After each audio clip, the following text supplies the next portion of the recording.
Hello again, everybody. This week, I was wanting to talk about specifically about England's theater companies and kind of how they operated back during the English Renaissance.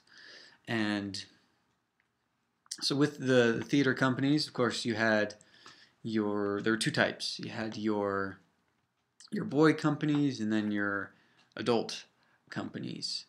As you imagine, the boy companies were boys. The ages were around from about 8 to 15, and then the adults were from there up to whatever.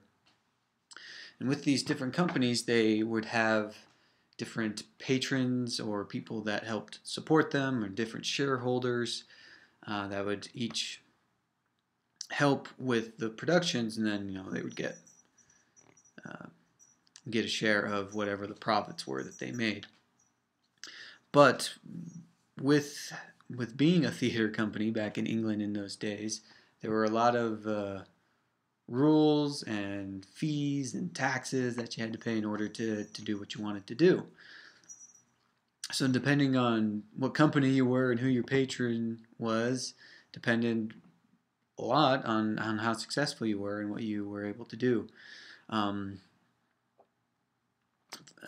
as a company, one of the fees I guess you had to pay was a tax to be able to perform your work anywhere, and that money went to a man who was called the Master of Revels, and he was appointed by the king, and he was in charge of all the entertainment, anything that went on in London.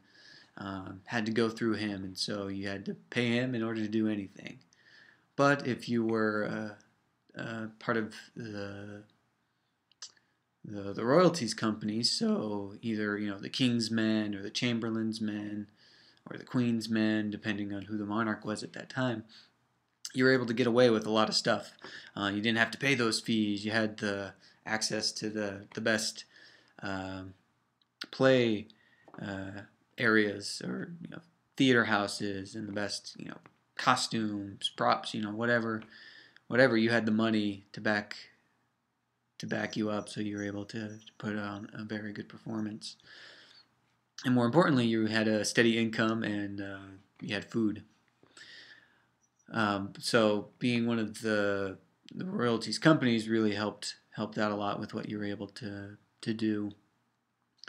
And that was just a little bit of what I had learned about theater companies back in England's Renaissance that I thought was really interesting and I enjoyed learning about. And that's all that I have, and talk to you later.